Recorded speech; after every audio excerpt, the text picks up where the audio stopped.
Genma announces that Naruto is the winner. Sakura resolves to get stronger too because she envies Naruto and his strength. Asuma, Kurenai, and the third Hokage are all surprised to see that Naruto was able to control the nine-tailed demon fox's chakra on command. After some medical nin take Niji into a room to treat his injuries, Hayashi Hyuga comes, asking for some time alone. He hands Niji a scroll, who realizes it's in his father's handwriting. The scroll described the truth that took place during the Hyuga affair many years ago.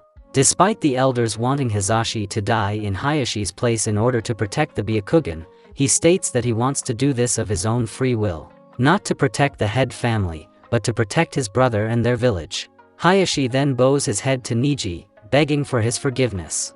Asking him to raise his head, Niji proclaims his goal now is to become stronger. After many complaints that Sasuke was late against his match with Gaara, the third Hokage decides to disqualify Sasuke. However, the fourth Kazekage tells him that many of the other village's leaders and daimyo have come to Konoha for the sole purpose of watching the sole surviving Uchiha face off against Tsuna's very own Gaara.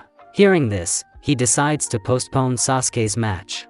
Kenkuro's match is thus moved up, but he forfeits his match with Shino Aburame, not wanting to reveal Karasu's inner workings to Konoha, thus allowing Shino to win by default. With Kenkuro's withdrawal, the next match is set to begin, between Temari and Shikamaru Nara. Though initially unwilling, Shikamaru fights Temari because he refuses to lose to a girl. Shikamaru quickly studies the arena and its elements and comes up with a plan.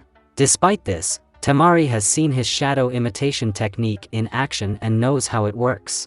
She appears to evade Shikamaru's creativity and adapt to his tactics, however he'd been luring her to the tunnel Naruto created in the previous match. Shikamaru catches her in his trap through use of the tunnel by sending his shadow through it. Although having clearly won, he forfeits at the last second, claiming to have exerted too much chakra in capturing Temari to continue the match, also adding that if he continued, it would just mean more work. As Shikamaru and Temari's match has come to an end, people comment on Shikamaru's strategy and skill. Asuma mentions he has the most important trait of a Chunin, knowing when to retreat instead of endangering himself in fear of hurting his own pride. With Sasuke and Gaara's match needing to start, the third Hokage sets a time limit for Sasuke to arrive. Might Guy and Rock Lee walk through the gates, although still injured, he's determined to watch the remaining match. Sasuke arrives at the last second with Kakashi Hatake. Naruto greets him, and reassures Sasuke that he won against Niji.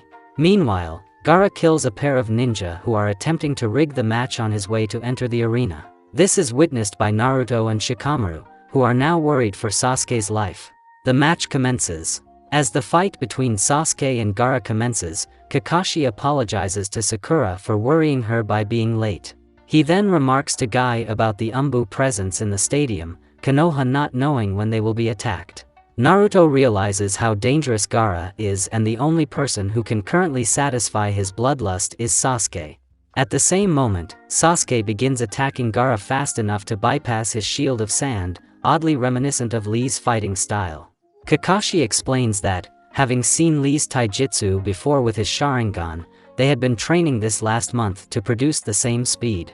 Lee knows from prior experience that speed is not enough to defeat Gaara, but Guy recognizes it must serve some other purpose. After continuously being pummeled by Sasuke, Gaara retreats into a shield of sand shaped into a sphere to give himself time to transform. Sasuke is unable to break through this defense with speed alone, and Naruto and Shikamaru both reflect on how Gaara thinks his point is to kill others. They decide that if the match continues, Sasuke will die, and rush upstairs to tell Kakashi. He tells them not to worry, promising there was a good reason for why they were late. With Gaara unable to move while within his shield, and Sasuke unable to break through its defense, Sasuke decided to use his new technique, Chidori. With it, Sasuke was able to pierce Gaara's shield, stopping his transformation, and becoming the second person to ever injure Gaara. At that moment, Kabuto Yakushi used a genjutsu to put the audience to sleep, signaling the start of the Konoha Crush.